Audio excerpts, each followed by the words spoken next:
Raise your hand if your relationship with your own body has been personally victimized by a Victoria's Secret angel or runway show.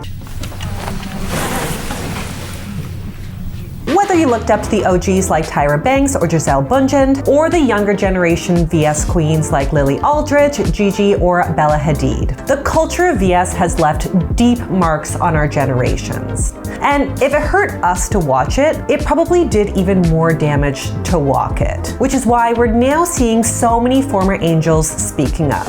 So despite the magical show sets, celebrity performances, the mile-long legs, and those sought-after ethereal wings, the dark underbelly of this company and its immense power in shaping young women's psyche is now being revealed. Spoiler alert, this ain't good. So get your matching set on, throw on some fuzzy slippers, and douse yourself in Dream Angel perfume, because I'm gonna be letting some serious secrets out of the bag. Hey guys, Abby here, welcome to Abby's Kitchen.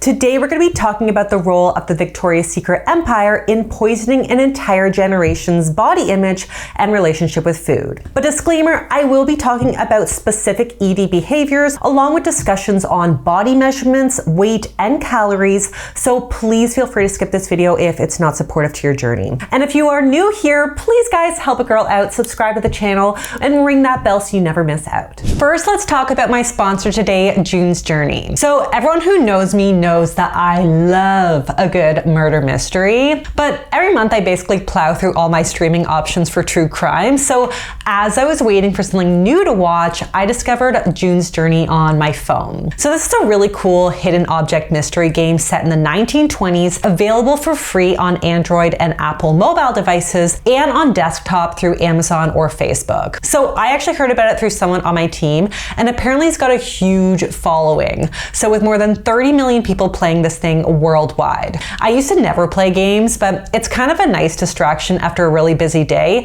that actually requires brain and critical thinking skills. It has a solid storyline based around the protagonist, June, who's on a quest to solve the murder of her sister and uncover her family's secrets. The beautiful, colorful graphics are set in the glamorous 20s, and you get the chance to customize, remodel, and fix your mansion and garden island. That's actually probably my favorite part. So if you want to try out June's Journey yourself, check out the link in my description and download the game on Android and iOS mobile devices or through Facebook Games on your PC. So for nearly 50 years, Victoria's Secret was the only bra brand in young women's underwear drawers. And with nearly $8 million in sales and a third of the market share in its core category during its peak, it has traditionally played a pivotal role in defining the feminine body. And that body has traditionally been tall, very thin, with large voluptuous breasts, and usually, not surprisingly, white. One study from the Boston University School of Medicine found that over the past 20 years, VS models have gotten skinnier despite the average size of a woman in the US trending up. Trigger warning for very specific body measurements and numbers here, but according to an article in the Globe,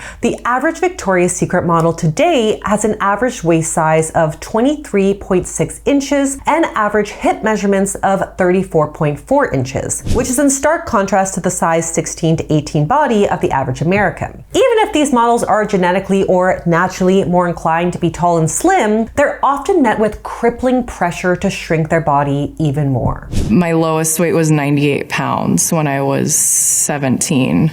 And that was after I had just done a very successful season in Paris. I don't know, I feel like I was publicly shamed, but what I was receiving for many years was that my body was not right. And it's almost impossible to erase that. The rate at which this pressure results in a clinically diagnosed eating disorder is definitely hard to scientifically measure, since the fashion industry traditionally normalizes and celebrates this behavior.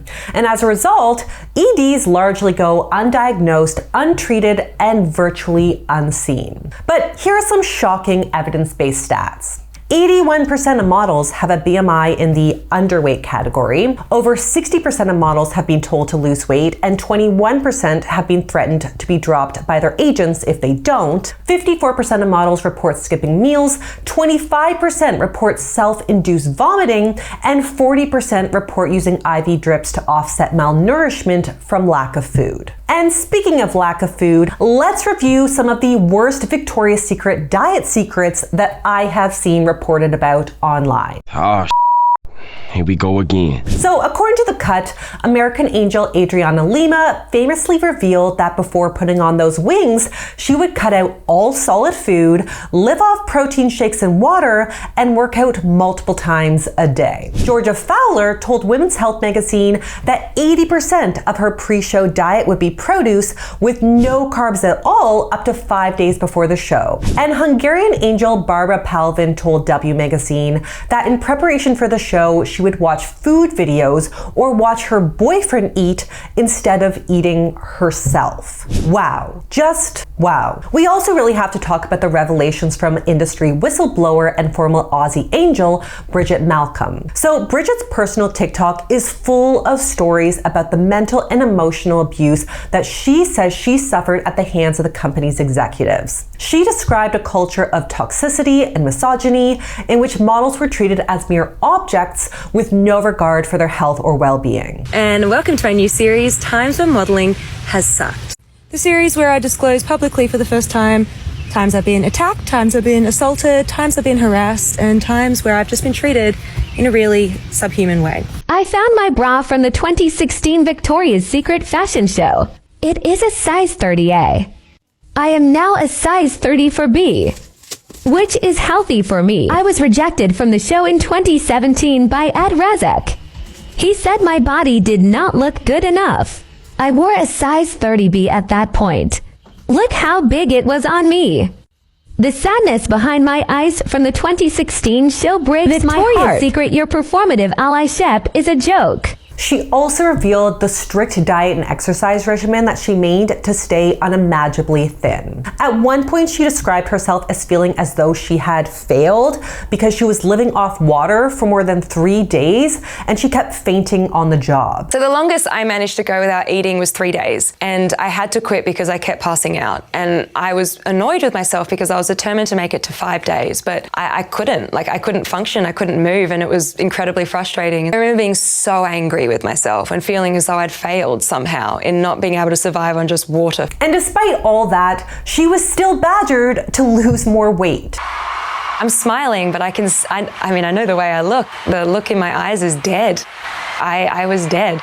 What the f***?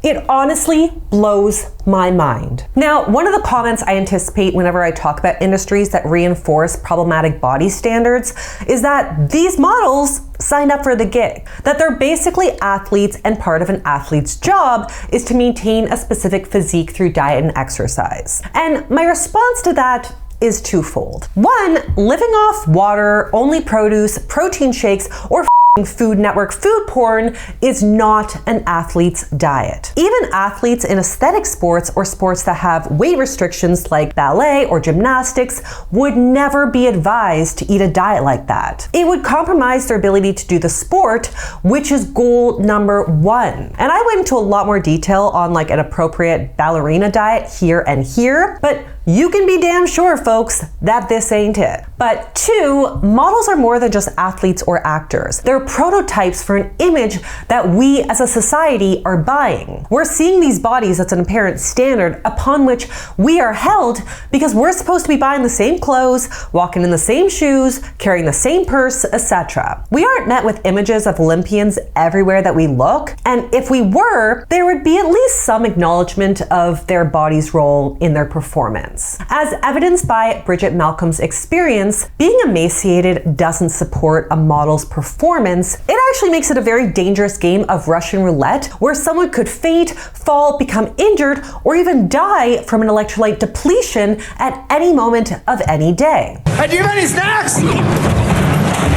So it's one thing that Victoria's Secret and the fashion industry at large is serving to perpetuate unrealistic body standards for young women, but the celebrity that VS has made of its angels brings with it a whole other dangerous trend. And that is young girls are dying to emulate exactly what these women eat. I mean, look no further than YouTube to see a number of first-hand examples of girls following these VS models' diets. And this is why whenever I do an eating like video, I build on problematic trends or meals to ensure nutrient and caloric adequacy based on my needs. I don't just blindly eat like someone else as a challenge. Like, at best, that doesn't make sense. And at worst, it's dangerous. Why the hell are content creators putting their health at risk just to create some content? But it's not just YouTube and TikTok. Traditional media also loves to give VS diet tips and full-out meal plans as well. Like this one, where they interviewed a VS diet coach